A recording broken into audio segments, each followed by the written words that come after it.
Good evening, good morning, good afternoon, wherever you are in the world. You're watching EBC International coverage of the coronavirus COVID-19 pandemic. I'm Thomas I. Likeness, broadcasting from our studio in Edmonton, Canada. Tonight, we'll hear from several of our correspondents. Ken Cruz in Fort Washington, Maryland. He'll update us on the situation in his state. On the Eastern Seaboard, El Aguilar updates us from New Jersey. We'll go to Goldsboro, North Carolina for an update from Bernadette Regini. In the Lone Star State, Jane Kathleen Gregorio reports on from Corpus Christi, Texas.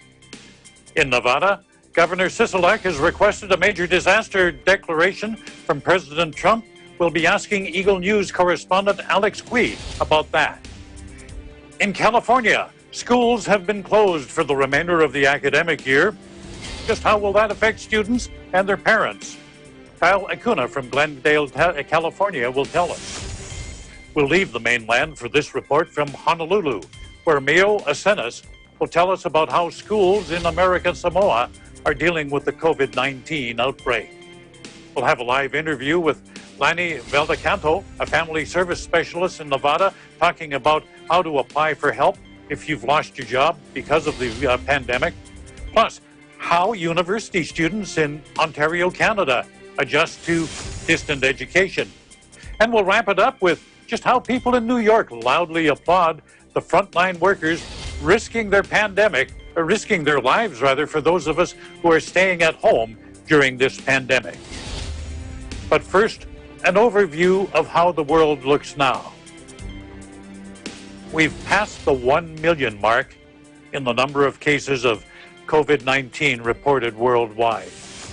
This includes more than 236,000 in the United States and more than 10,000 in Canada. Sadly, this virus has claimed more than 51,000 lives. On the bright side, though, 4 times as many people have recovered. That's nearly 209,000 people who have beat this infection. The numbers only tell a small part of the story. Putting a human face on those numbers, we see people who have fallen ill, some of them seriously. Society as we know it has been disrupted. People are locked down in their homes by the government in many places. In other places, that lockdown is voluntary. They're afraid to go out. I know of one company in my city that is getting calls daily from workers. They're afraid to come to work.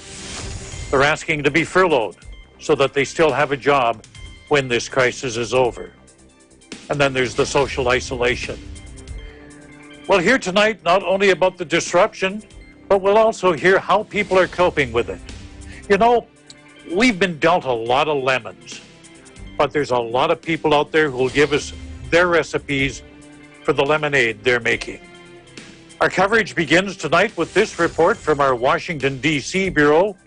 Eagle News correspondent Ken Cruz is standing by in Fort Washington, Maryland. Ken, what's happening in the capital region? Thank you, Tom. So the Labor Department numbers released Thursday show Virginians filed 114,104 jobless claims through the week ending March 28th.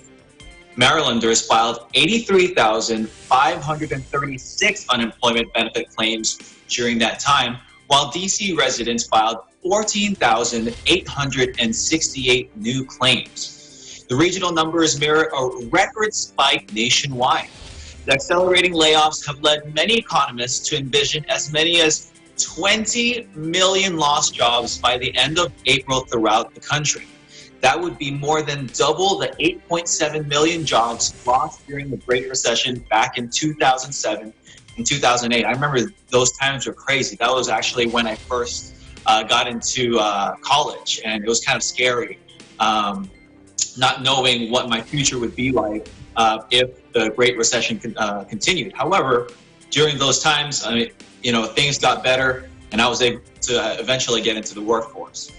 So moving on, the number of known coronavirus cases in the District, Maryland, and Virginia stands at 4,697 on Thursday, with 2,332 cases in Maryland, 1,708 in Virginia, and 657 in the district. The total of virus-driven deaths was 41 in Virginia, 36 in Maryland, and 11 in the district, for a total of 88 fatalities in the region. To help Marylanders better understand the stay-at-home directive, Governor Hogan's spokesman Mike Ricci answered some frequently asked questions. Here's a few. Number one, yes, you can go outside. Walking or running around your block or going for a hike at a local county or state park is okay. Taking your dog for a walk is fine too. The governor's office just asks that you practice social distancing as you come across others, and above all, common sense. Number two, I commute to a different state for work, groceries, or essentials. Can I still go? Answer is yes. People are encouraged to try to limit their travel as much as possible, but if it's a necessity to go across state lines, yes, it is okay. Number three, sometimes I like to go out of the house and drive around. Can I still do that? Very popular question. The answer is yes. Drivers should try not to venture too far out of the region if possible, Ricci said. But if you're inside a car and not in direct contact, aside from those who may live with you, there should be no problems. Number four, can my nanny still come watch my child? Answer is yes. Nannies fall under the category of residential service, which is classified as an essential service. And finally, number five, I want to go hunting or fishing. Is that okay? This is a very popular question here in this region. There's a lot of lakes, ponds. And so the answer is, if you're getting food for you or your family, it is allowed. However, social distancing guidelines still must be followed, and no groups of more than 10 people are allowed. Same goes for fishing in a state park or crabbing and fishing from a boat. And something cool. A DC-based app called Our Streets is developing a new feature called Our Street Supplies, and that is designed to crowdsource a tally of essential items that the stores have in stock and on shelves at real time. The DC government asked Mark Sussman, the CEO of Our Streets, to help the city's residents to know the availability of the most important supplies, which include hand sanitizers, toilet paper, and fresh foods. These are pretty much empty, especially when it comes to the toilet paper and hand sanitizers in most, if not all, grocery stores. So this app would be kind of like a Waze for toilet paper. The stores would update their inventory in real time, and the customers would also update the store's inventory via the app. This will help people reduce the time driving around and reduce the risk of unnecessary exposure. In Fort Washington, Maryland, Ken Cruz, Eagle News. We live in interesting times. Before you go, Ken, you gave us some really hard numbers off the top. The situation looked pretty pessimistic, but then you related to the fact that back in 2007, 2008, you survived a recovery then. Are you as optimistic now about recovery? Well, I mean, it's kind of tough because like we're kind of in the beginning stages, right? I read an article where the Federal Reserve economists, they are estimating unemployment rate to go up as high as 32% by the end of June, which is higher than the peak of the Great Depression, which was all the way at 25%. So if things go in the path that they're going, it might get harder before it gets easier. But I mean, just like what happened during the time of the Great Recession back in 07, 08, things did turn out well. I mean, we were just in a good economy just until pretty much the last couple of weeks. So if we're able to recover, no matter how long it takes, it'll take some time. But I think as a nation, including Canada, I think we'll get there, and actually as a world, we'll get back to the positive, the green grass. Ken, there's a lot more to economic recovery than just the hard numbers and what's happening on the market. A lot of it has to do with what's called consumer confidence. If we can generate optimism in the population, that in turn spurs recovery down the road.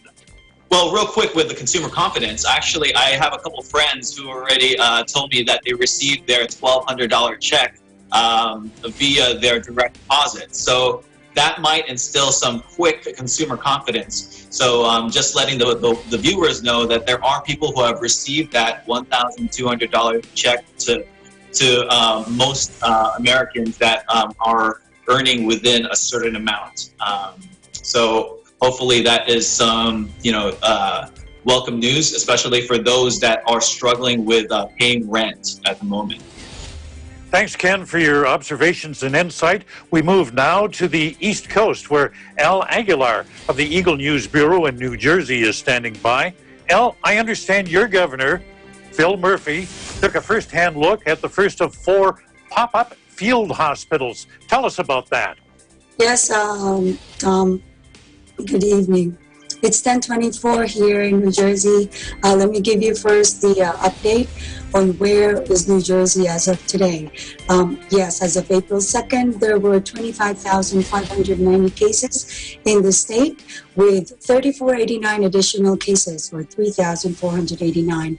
New Jersey has completed a total of 59,000 tests, with 43% of the tests coming back positive as of Thursday. Now, yes, the governor and the State Senator Bob Menendez spent 20 minutes touring the first field hospital, or one of the first of four pop-up hospitals provided by the federal government, just so there is more hospital space. Now, this 250-bed hospital at the Meadowlands Exposition Center should be ready to take non-COVID patients, okay? I repeat, it's non-COVID patients, according to the superintendent of the state police. They're saying that this is because of the shortage with space, hospital space, equipment, PPEs. They are providing this space just so the COVID-19 patients will go directly to the hospitals where there are more equipment, and they will be taken care of much better than the makeshift hospital that is opening on Monday. So again, this is a 250-bed at the Meadowlands Exposition Center, and according to Menendez, the senator, they're thanking the Army Corps of Engineers and, of course, the officials from the state for setting this up, because the state really needs it. And we all know that it's not only New Jersey that needs extra hospital space, but also, especially, New York. Remember the Jacob Javits Center? They opened that, and it's a 1,000 bed space. So this is a little smaller, but it will help the state, since they're taking their those non-COVID patients. So the rows of 1-bed units are set up in blocks inside the Exposition Center. The beds look similar to Army cots, and each has a white curtain for privacy. It's really a basic setup, and workers will be there. Of course, there will be healthcare workers, especially those who are coming from other states and other parts of New Jersey. I'm not sure if I've reported this, but there were forced layoffs in the South Jersey in the past days, and they are going to north just so they could help the northern part of New Jersey, because the concentration or the epicenter of COVID-19 is in this part of New Jersey. So right now the government is also trying to accommodate all these healthcare workers from the South, just so they could help the healthcare workers in the northern part of New Jersey. That's our update right now. Oh, by the way, let me mention to you how much PPE, or personal protective equipment, we have here in the state. As of Tuesday, we have 280,000 N95 masks, almost 400,000 surgical masks, which is the plain one, and we have 150,000 gloves, 50,000 gowns, medical gowns, and almost 75,000 face shields. And these are not enough. We still need more. And also the ventilators that the governor has been appealing to the federal government. Tom? Those numbers sound like a lot when you're talking about the PPE, but you're right. You can go through that stuff real fast if you get a whole lot of cases. What I wanted to ask you about, though, Al, is in these field hospitals, do you have enough staff to take care of the people? Well, that's another thing, and that is why out of 4, this is the first one that they're going to open, and they will gauge the need for this, for the healthcare workers. It's because, remember, these are not COVID patients. These are, other emergencies, not COVID.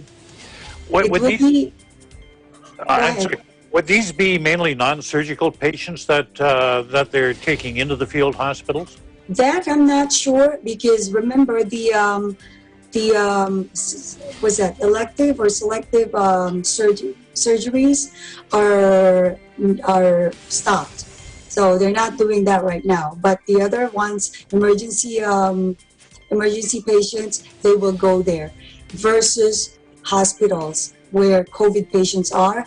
And this is also one way to protect those who are non-COVID patients from getting infected. Yeah, you've essentially isolated them there. Thank you very much for your time, Al, this evening. COVID-19 has not only affected people's physical health, but it's ravaged the economic health of the world. In North Carolina, unemployment claims are at a record level. Eagle News correspondent Bernadette Regini has a report for us. Bernadette, I understand hundreds of thousands of people in your state are jobless and they're seeking government help. Yes, thank you, Thomas. Before I get into that, let me share with you today's count with regards to the COVID-19 positive results. So today, that number continues to rise in the state of North Carolina. We currently have a total of 1,857 cases of positive test results for COVID-19. Now, of that number, 184 are currently hospitalized, and these numbers continue to span across 83 counties of 100 counties in the state of North Carolina. Thus far, there are 16 COVID-19 positive deaths related to COVID-19, excuse me. Now, since Monday of this week, March 30, 2020, Governor Roy Cooper did issue an Executive Order 121. It's a statewide order where citizens have been ordered to stay at home. The exception is for essential activities only. Any citizen who does violate this order could be subject to a Class 2 misdemeanor. The governor is promoting North Carolinians to stay at home and to really maximize social distancing for the safety of every citizen. This is really vital to slow down the spread of the virus. And as of today, there are 353,480 COVID-related unemployment claims in the state of North Carolina. The governor issued an executive order on March 17 related to unemployment insurance benefits. Now, this order is for the benefit of individuals who are either separated from unemployment, hours were reduced, or are prevented from working due to medical conditions. According to the North Carolina Division of Employment Security, they're currently waiting for guidance from the U.S. Department of Labor on how to implement the new federal unemployment assistance program. So I'm sure we'll have more information about this later at the next update.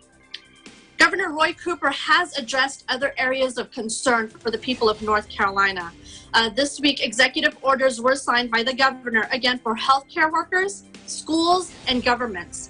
In addition, the order was to temporarily increase benefits for food and nutrition services recipients. And lastly, another order was signed today that prohibits utility companies from disconnecting services for people who are unable to pay during this pandemic. In Goldsboro, North Carolina, Bernadette Regini, Eagle News. We live in interesting times. Bernadette, I hope I'm not going to put you on the spot with this. You know, earlier, before we got into the reports, I mentioned that we've been dealt a lot of lemons, and there's a lot of people out there making lemonade. Can you tell us about some lemonade that's being made in your neck of the woods, Absolutely. Some of the bright spots? Absolutely. The community here, they're really trying to stay positive and hopeful. The way we are connecting in this community is through social media. That's how we're social distancing ourselves. So a lot of us in the community are parts of groups on Facebook where we can reach out and communicate with each other. Here on base on Seymour Johnson, the library is hosting a virtual reading for children. And there's also events where if someone will say, I'm going out to the store, message me if you want me to get something for you. I mean, we're all here to help each other out. Everyone is really trying to do the best with helping with each other. That's great, because those are the kind of stories we need to hear. Yes, we need the hard facts to know what's going on, but these are the stories, just like our economy, that keeps us going. It's the optimism that people have, and it's helping others.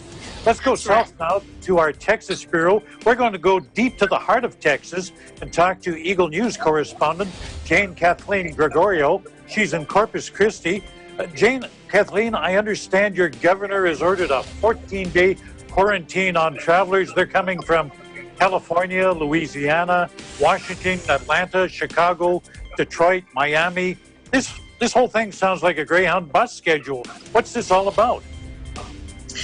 Thank you. Howdy there, Thomas. Well, it's true. Just to give you a little bit of a recap of our statistics right now in Texas, currently the number of positive cases continue to rise, reaching 4,669 positive cases in the state of Texas, with a total of 70 fatalities.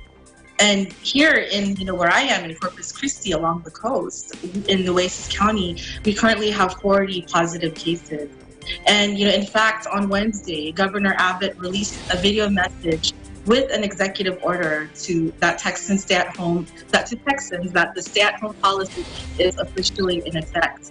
And, going back to what you were talking about regarding that 14-day mandated quarantine, this applies to these places, such as you mentioned, California.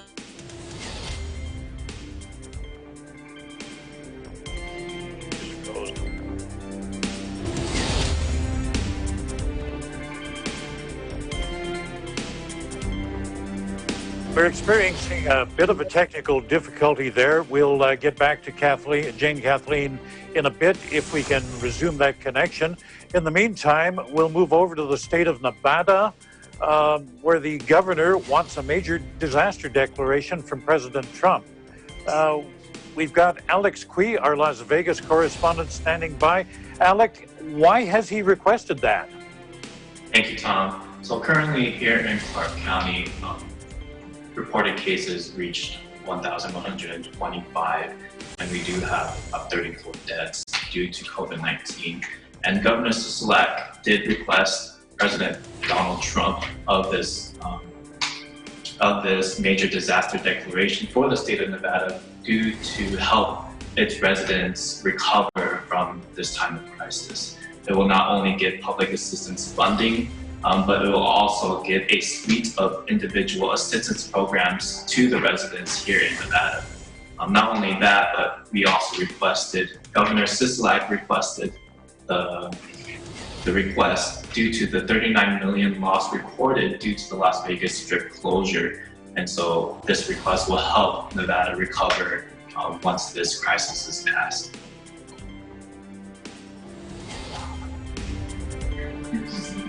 On a positive note, Clark County School District Superintendent did reach out to the class of 2020 to let them know that they are thinking of ways to congratulate them and to recognize them for this school year.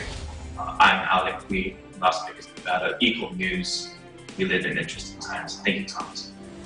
Thank you, Alec. We're going to go back to Texas and pick up where we left off with Jane Kathleen. Are you still with us there?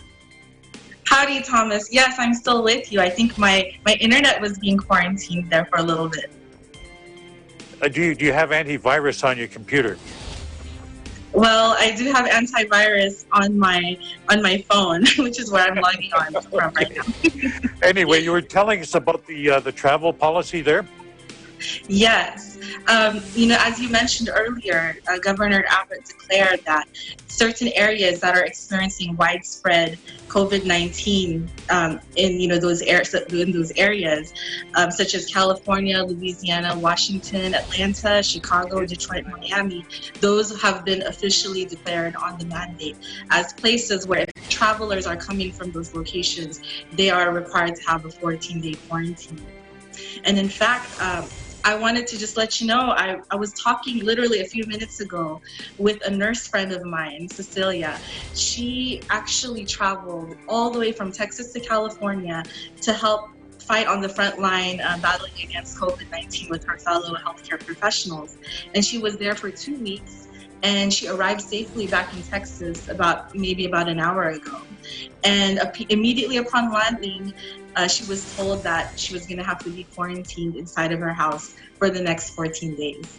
So I guess there's not going to be any late night coffee runs for us when she's back in Texas, but we'll all be safe at home, to protect ourselves. But on a positive note, the Texas governor also announced that a program to provide comfort food, care package, and meals to at-risk Texas youth and families is actually going to be in effect. This is going to be done in collaboration with local restaurants, food delivery service Favor. And in fact, through this comfort food care package program, customers of participating restaurants may purchase a care package with enough food to feed 5 to 6 people on behalf of youth and families in need of assistance. So it's a win-win situation for both communities and restaurants here in Texas. In Corpus Christi, I'm Jane Kathleen Gregorio, Eagle News. We live in interesting times. Jane Kathleen, I just want to back up to the travel policy a little bit there. Do they actually have patrols at the state line stopping people as they come in? How do they track people that are coming back in? That's a good question, Thomas. It was actually announced this past Monday, but I'm not sure about the state lines. I definitely something that I'm going to follow up on and research. But I know for my friend, as soon as she landed in the airport, she texted me right away, and she actually she texted me a picture of the letter they gave her and all this policy that they read to her. So for the most part, I'm aware of the airport. In terms of the air traveler, I'm not yet sure about the Texas borders. That's something that I need to find out for myself and get back to you. As for quarantines and border policies, how is the situation over there in your neck of the woods in Canada? By and large, interprovincial travel is still allowed, except to the province of Quebec, and that's where about half the cases in Canada have been detected. But our medical officer of health is saying don't travel at all. There's no need to. Just stay at home. They haven't closed the provincial boundaries yet, and probably at least out west won't. But again, travel is just not advised at all unless you had a reason to. I see. Well, here in South Texas, we get a lot of winter Texans, mostly from Canada. We call them snowbirds. Exactly. So this is the time of year where we usually get a lot of visitors from your country, Thomas. But I guess for now, they'll have to wait for next year, depending on how things go with this COVID-19 situation. A lot of those snowbirds are returning home right now, and they do face a 14-day quarantine. And they face big penalties. And the sad thing is a lot of them don't take it seriously. I'm just going to pick up some groceries and then I'll quarantine. Well, no, it doesn't work that way. And the sad thing is they're people my age. They should know better. They should know better. Anyway, thanks a lot, Kathleen. We're going to go over to California now to our Los Angeles bureau. Eagle News correspondent Kyle Acuna tells us that school is out for the remainder of the academic year. Kyle, I guess this is going to have a big effect on students, particularly those set to graduate from high school. Yes, you are definitely correct, Thomas. So as of April 2nd, COVID-19 cases steadily rise in Los Angeles with 4,045 reported cases and 78 deaths. Now in all of California, there are reported 10,773 cases. Now, due to these statistics, the governor of California, Governor Gavin Newsom, confirmed that California schools will remain closed through the end of the academic year. Now, in an effort to help California students transition to a virtual learning platform, the governor also stated that Google is stepping up in a big way by creating 100,000 points of access to provide internet and broadband capacity to Californians, mainly the students.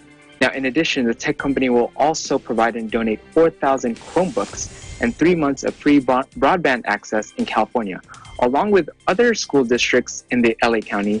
Here in the Glendale Unified District, they are providing free meals for children 18 years and under, because many children and families do rely on these free and subsidized meals that they would usually receive during the school year. Now, more recently, according to the Employment Development Department, the demand for unemployment benefits has reached historic levels in California due to the impacts of the coronavirus on the state's economy. To date, there are a total of 878,727 claims that were processed during the week ending last Saturday, March 28th. Now, to put this into perspective, this is only a small percentage of the rough 6.6 million unemployment claims throughout the entire United States. The EDD in California has redirected a total of at least 850 staff members to assist with the rising number of these unemployment claims. Now, as the challenges that arise with COVID-19 continue to be an uphill battle, the local communities still work hand in hand with government officials to find resolutions and provide relief to those who need it. With so many healthcare workers and first responders doing so much to protect the community during this coronavirus pandemic, many companies are offering tokens of appreciation for their many sacrifices, whether if it's free donuts, free coffee, just to give them additional confidence and a boost as well for their many efforts. Now, although they themselves have also been affected, local restaurants have offered free and prioritized delivery to hospital staff. Now, these are just some of the ways that the local community has come together in support to battle and combat this unprecedented pandemic.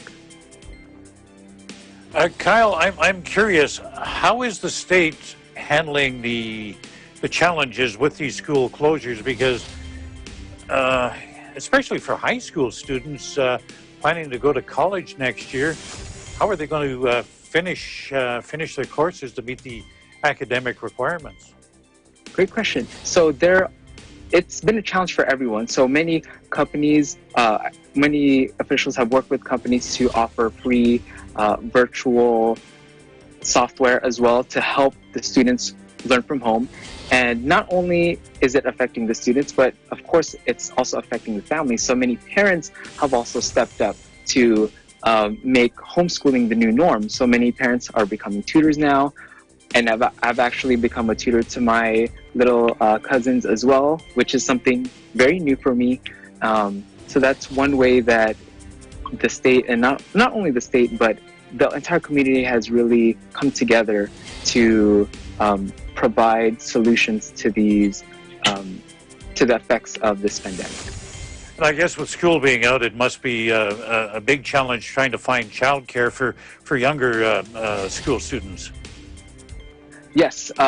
Now that many students are at home, a lot of the parents are having to find maybe different avenues to really find childcare as well. I think that even in our local community here, many families are either staying home because of the mandated safer at home here in Los Angeles County, but everyone is really doing their best to make sure that everyone is isolated and safe throughout this time. I liked what you told us about how people in the community are helping each other, supporting each other. Do you have any more stories? Yes, and now it's not only an exclusive problem here in Los Angeles County, but to address the shortage of personal protective equipment, or as we know, PPEs, the city is also mobilizing 3D printing technology through a government called LA Protects to create protective equipment for healthcare workers on the front lines of this crisis. Now, these designs for face shields are now ready to print, and pilot designs for N95 masks are also in the works to get materials out as soon as possible. Kyle, thanks for your time. Look forward to talking to you again. Now, here's a jurisdiction that's being proactive. Even though there are no cases of COVID-19 in the U.S. territory of American Samoa, the local government there is not taking any chances. Authorities have been enforcing strict measures to prevent contamination of the local population, especially in schools. We have more on that from Eagle News correspondent Mio Asenas. As we all know, American Samoa is not provided with COVID-19 test kits, so we must be able to protect ourselves and allow all hygienic requirements. Because I believe that for better health starts within ourselves. Vincent Jagan is a high school senior who recently took part in an island-wide science contest where he won first place. His entire family was there to witness his latest academic achievement. And this all took place before the governor of American Samoa issued a directive calling for social distancing and the prevention of large group gatherings throughout the territory. During this time period, I will utilize my time to solely focus on my academics. My school has provided an online class that is able to provide the academic needs of the students. Though there are a couple of setbacks from this online method, it is a big help to each student, including myself, to have a flexible schedule and a comfortable learning environment.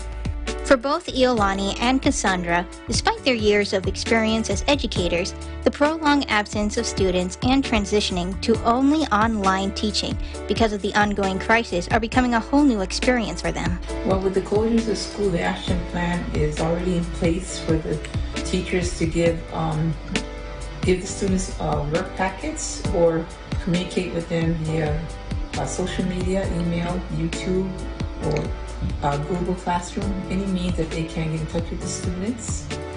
And that should be a good way of keeping track of the students' work and keeping them abreast with school activities as well. It's good that our administration was able to come up with an emergency action plan before this code blue that we are having in American Samoa right now. So we have plan A for the kids with internet. So what they do is they just log into Google Classroom and Google Hangout so that they be able to get their works. But the plan B is for the students without the Wi-Fi at home, without gadgets that they can use for their learning. So what we do is we gave out packets for them. In the packets they have this worksheets, handouts, same thing that we upload in the Google Classroom. Meanwhile, students, teachers, and families are hoping for the best for the territory to have only few or zero cases of COVID-19.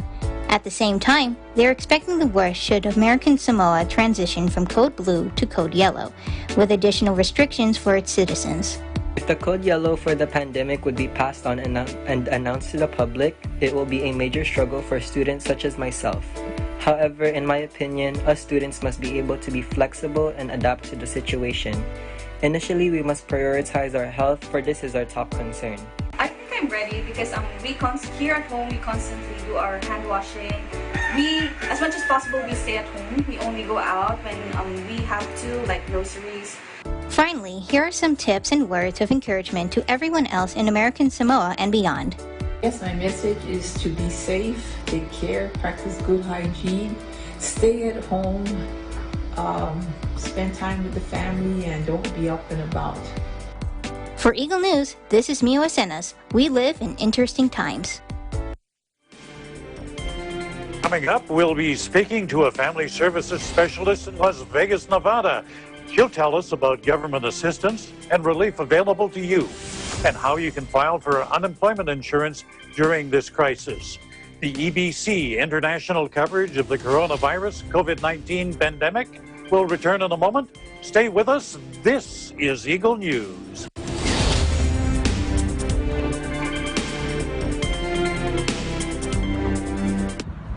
Ein sonniger Tag heute hier in Berlin vor dem Bundestag.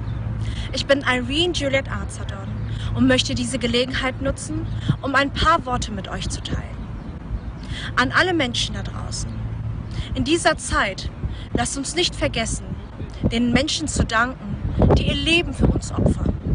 Sei es die Menschen, die im Krankenhaus arbeiten, in den Altenheimen sowie in den Arztpraxen, aber auch an die Menschen, die im Lebensmittelhandel sich befinden.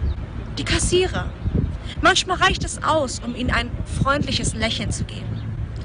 Denn die Menschen, die heute am Arbeiten sind, weil sie nicht so wie einige von uns zu Hause bleiben können, die sollten wir wertschätzen. Ihnen sollten wir unseren Dank ausrichten. Darum lasst uns noch mehr zusammenhalten. Sie wertschätzen.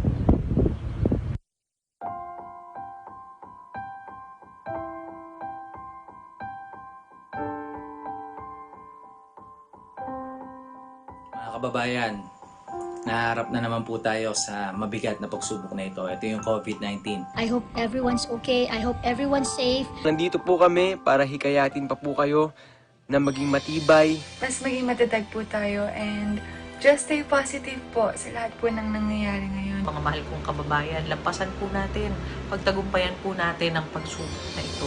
Stay strong sa panahon po na to. Huwag tayong mawawalan ng pag-asa.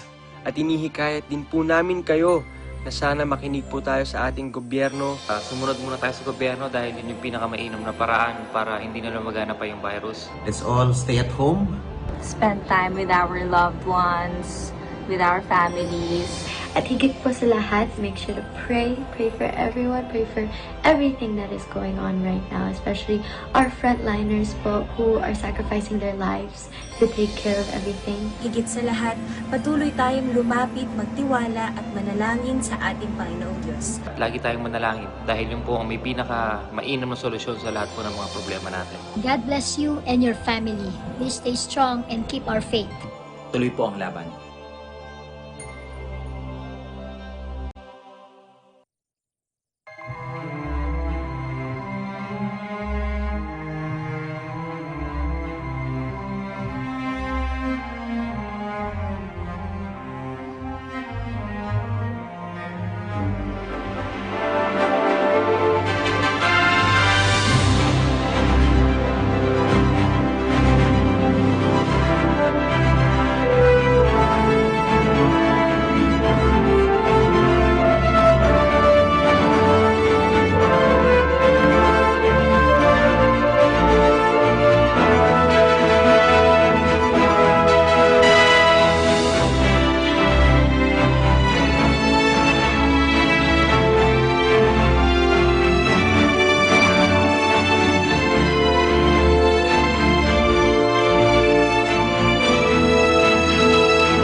Innovation, digital disruption, globalization.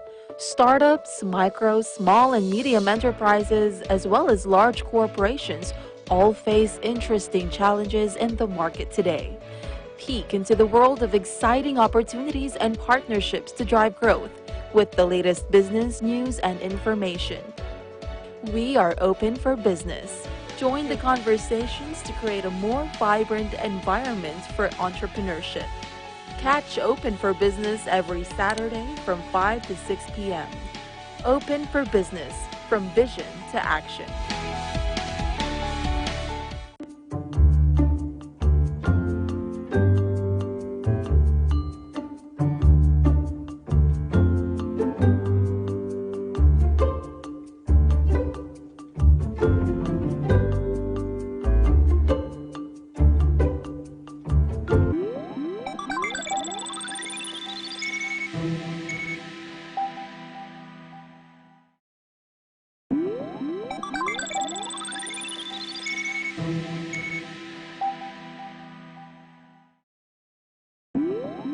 Country, around the world.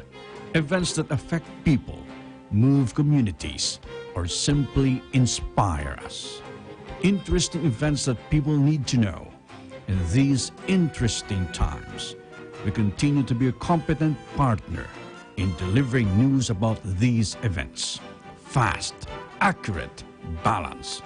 Eagle News, because we live in interesting times.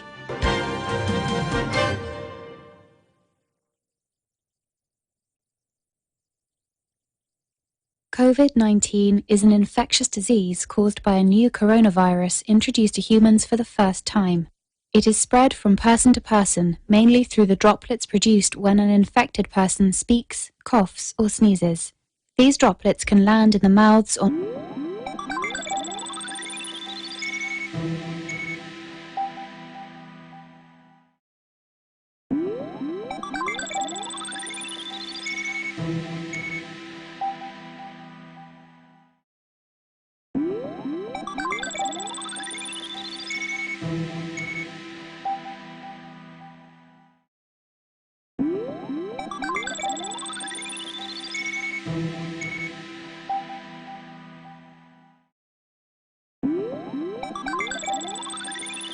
nose or mouth, since contaminated hands can transfer the virus from the surface to yourself. When coughing or sneezing, cover your mouth and nose with the bend of your elbow or use a disposable tissue. If a tissue is used, discard it immediately into a closed bin. The most effective way to prevent the spread of the new coronavirus is to clean your hands frequently with an alcohol-based hand rub or soap and water. This will eliminate the virus if it is on your hands. Stay healthy and prevent the spread of COVID-19.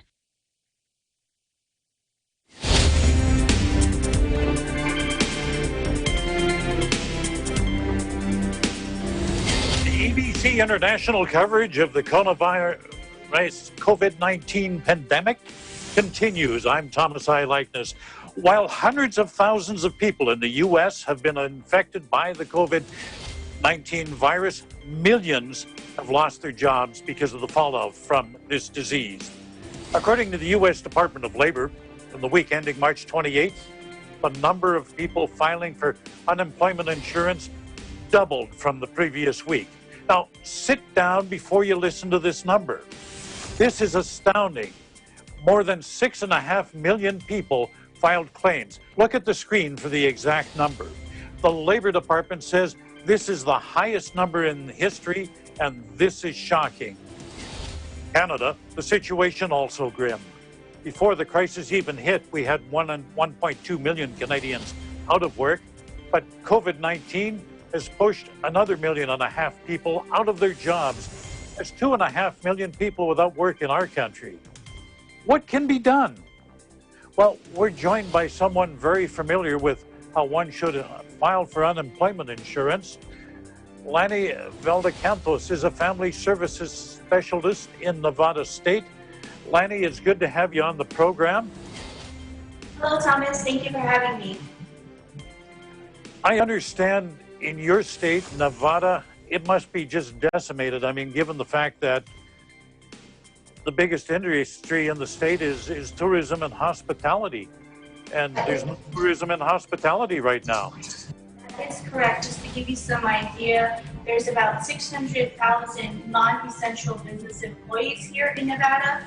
So right now, our current claims for unemployment are over 90,000 just here in the state. That's as of last week's numbers. Now, before that, it was only at 2,500 claims. So it jumped from 2,500 to 95,000 claims just last week. I guess employers are just paying out of money. They can't afford to keep the people, although you told me earlier that some of them are still paying. That is correct. On a positive note, we are reading some postings that some employers, such as the Wynn and Encore hotels, will continue to pay their employees full-time, part-time, and tip employees as well up until the middle of May. So that's a positive thing. And some of them, I guess they'll at least offer part-time, and then the employee can get a supplement through employment insurance. Yes. So one thing to also remember is for those that are currently working and still employed but have reduced hours, they still have the opportunity to apply and claim an unemployment benefit. Okay, how difficult is it to apply? I understand government offices in Nevada, as in most places, are closed. So what do you do? So filing for unemployment may seem daunting, but the application process is fairly simple. You know, it starts with an application. The only way that you can apply, though, is online through the Nevada's website.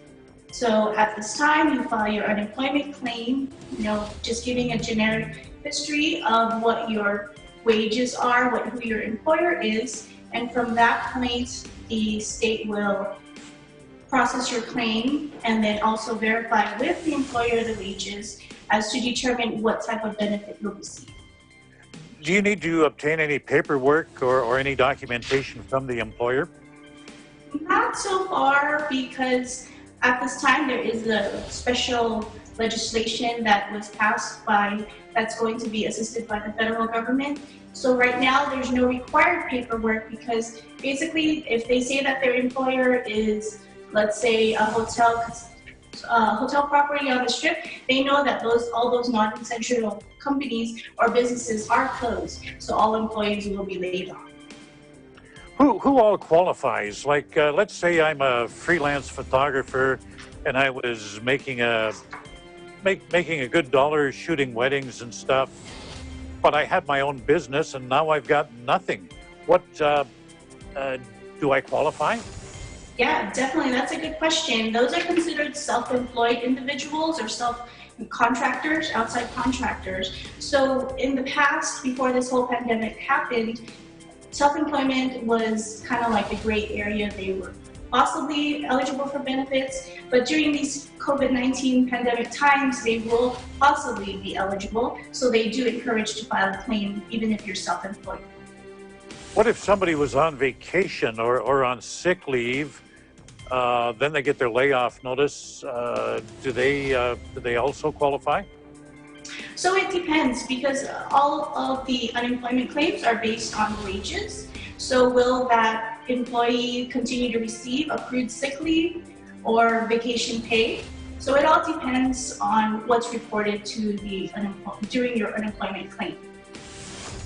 I mentioned earlier that some people had been reduced to part-time hours. Again, can you get that topped up?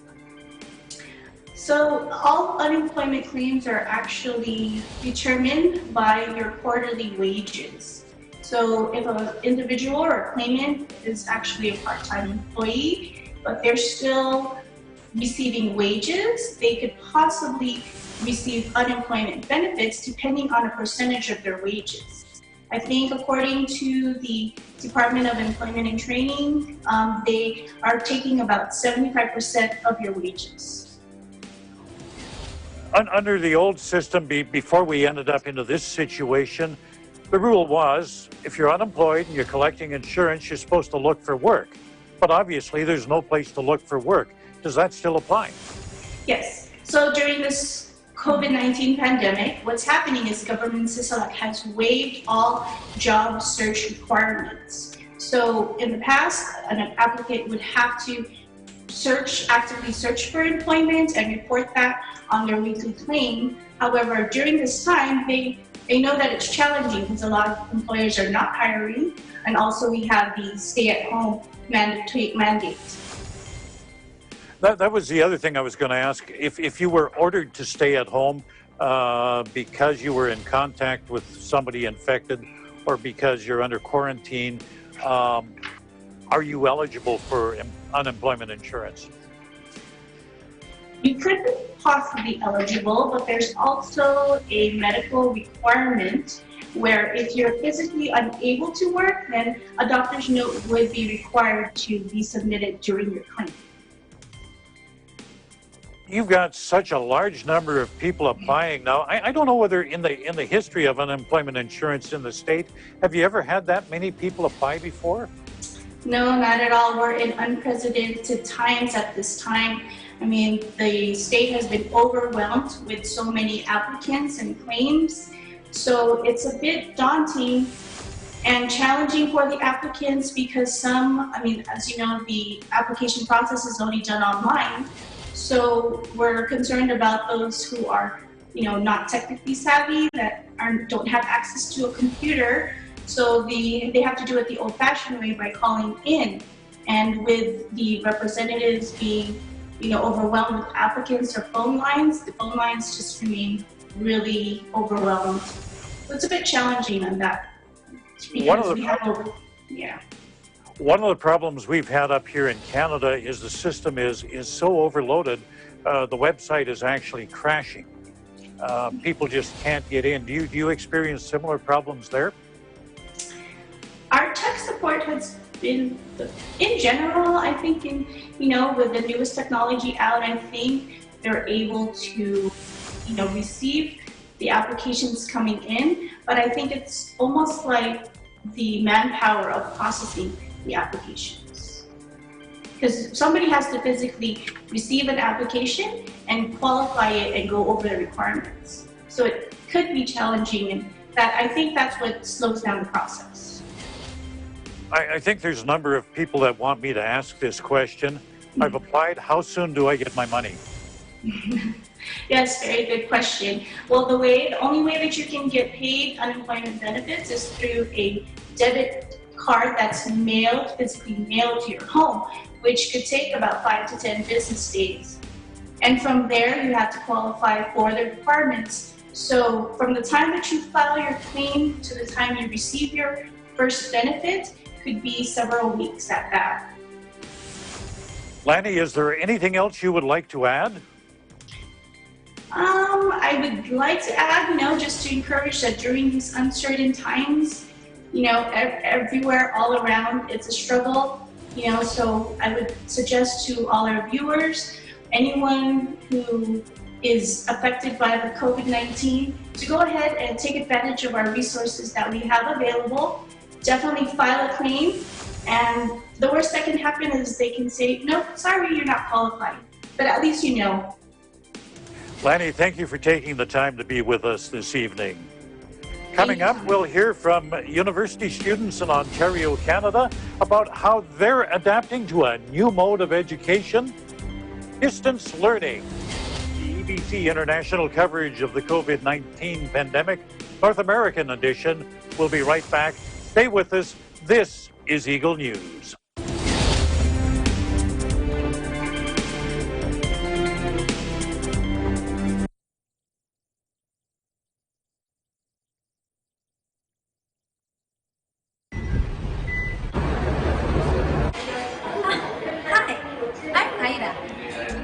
Ida came back from her trip in Wuhan, China. She is a positive carrier of the coronavirus. Hi, I'm Lorna. Lorna is Ida's cousin. She can be a family member, a friend, a relative, a colleague, or anything related to Ida.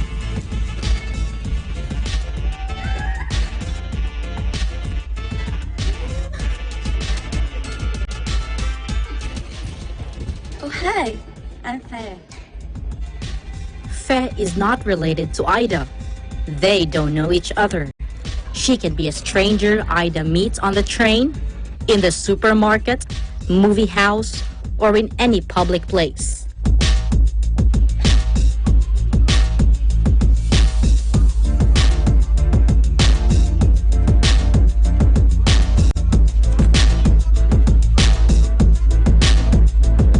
Now, Ida is in the hospital and is being treated, and Lorna is placed in quarantine. Ida doesn't know Faye. Lorna doesn't know Faye. And Faye doesn't even know anything. Hi, I'm Innocencio. Innocencio has no contact with any virus carrier. But if he goes out,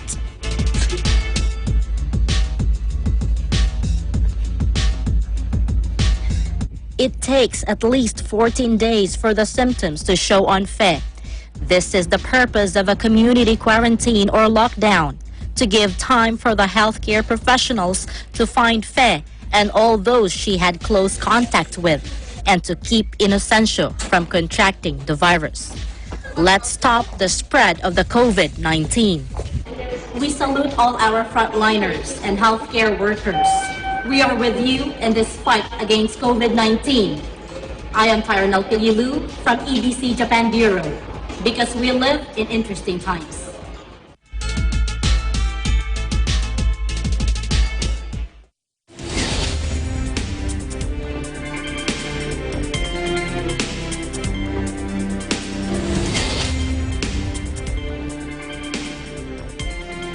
This is the EBC international coverage of the coronavirus COVID-19 pandemic, North American edition. I'm Thomas I. Likeness. Because of the pandemic we're facing, distance learning has now become the only choice for educators and students.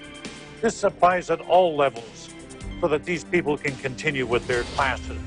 Gone are the traditional classrooms, the chance to interact with teachers and fellow students in a collegial way. In Ontario, distance learning is a fact of life now, the new normal. And in this report, we'll hear how some university students in the province are adapting. Here in Toronto, Ontario, the COVID-19 pandemic forced schools to close for about 2 weeks now. The province just recently announced that schools will remain closed for the month of April. Students are forced to stay home, and academic institutions have been working out a way to keep the learning going from home. The solution? Online learning. Universities and colleges in Ontario have now launched the online delivery of their courses. So let's hear from 3 students here in Toronto, their thoughts and struggles over this change of teaching. Hi, my name is April Masangsang. I am a student at the University of Toronto. Hi, my name is Gil Marjorie Onyate, and I currently study at Western University in London, Ontario. Hi, my name is Riza Mangirit. I'm currently in my final year, 4th semester of the Broadcast, Television and Videography program at Humber College. I am in my 4th year of my undergrad, which means that hopefully by the end of this year I get to graduate. I'm in my final year of my master's studying Management of Applied Science. Because of the school closures, was moving all of our schoolwork online. So our lectures are online, and we use this online platform called Zoom to conduct our team meetings and meetings with our clients and our sponsors, because a lot of our schoolwork is project-based. All our schools are shut down, and we had to do all our classes online and work on our projects remotely. The major difference is that since we don't hold in-person classes anymore, we don't see each other basically anymore. None of my classmates have been in contact with each other. Even during lectures, we don't turn our webcams on, so we haven't seen each other face to face in quite a while. Only the professor has their webcam on, so they just share their PowerPoint slides with us. So when everything shifted online, it did make me a little anxious, because I am the kind of person to have to leave the house and to go to a cafe and be productive and do my work in that way. However, now I'm going to have to work from home, and this was a big lifestyle change, and it's something that I have to learn and adapt to. It's a bit of a challenge because my program is basically hands-on. So what we had to do is convert all our mobile productions, which is in place of classes. We had to do productions to different sports events or music events. So we had to turn that into one simple project, which could be an editing project, or with the other one we had to do a video presentation. So the changes are a bit stressful, but it is manageable. However, some of the benefits to working from home, since I am now in Toronto, which is 2 hours away from London, I get to be here with my family, and I get to see them more often than I used to when I was back in London studying. You are at home, so you're comfortable. You can even work in your pajamas, and also that you don't have to worry about travel time, so commuting is not an issue. You don't have to worry about being late to class, to your online lectures. Motivation-wise for students, I know it's so easy for university and college students to start slacking, so it's easier to be distracted, to do other things rather than studying or doing your assignments. So some of the advice that I would give to my other fellow learners who are working from home or studying from home is to make sure that you still have a structured schedule. So wake up at the same time and go to sleep at the same time. Wake up early or set an alarm early and go to sleep early. And also keep your phone away from you. Keep all your social media, all YouTube off. And while while you have your work done, make sure you have a break in between, like a 15 and a 30-minute break. And even though you don't have class anymore, you can still get ready and act like you're going somewhere, dress like you're going outside and socializing with people, all those things, because it actually helps when you feel like you have somewhere to be, even if that somewhere is just 3 feet away from your bed at your desk where you're gonna read and study. Doesn't matter. As long as you try your best to actually be motivated, you can do anything.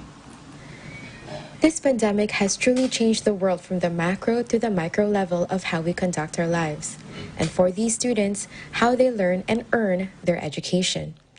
Learning from home may come with struggles and adjustments, but it's all about making the most out of any given situation, which arguably is one of the biggest life lessons that anyone can learn from this pandemic.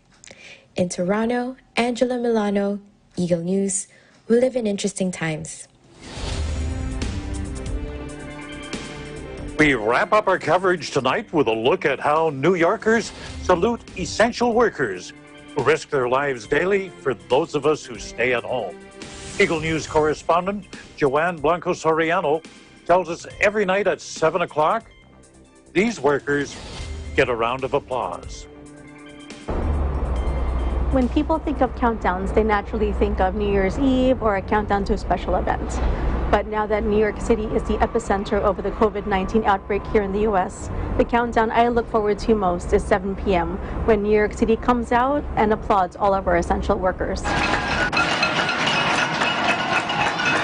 Not just the doctors, nurses, healthcare workers, and first responders, but the grocery store workers, restaurant workers, truck drivers, and sanitation workers who are also out there risking their lives while doing their jobs. Just like what has been taking place in Spain and in Italy, for 2 minutes, New Yorkers cheer and clap outside their windows to show our support while we stay home to protect the people around us. On behalf of Eagle Broadcasting Corporation, thank you to all of the brave, essential workers who are out there risking their lives on the front lines or behind the scenes to keep the rest of us safe. We applaud you all.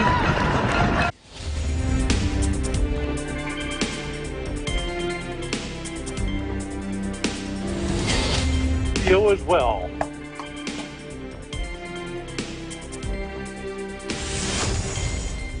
Few reminders before we end the day. Wash your hands often with soap and water. Cover your mouth and nose when sneezing or coughing. Avoid touching your eyes, nose, or mouth. Avoid contact with sick people, and if you are sick, stay home. Call your healthcare provider. Practice social distancing. Distance between yourself and others, and avoid crowds. That's today's EBC International coverage of the coronavirus pandemic, COVID-19, North American edition. Thank you for joining us. I'm Thomas I. Likeness. We live in interesting times.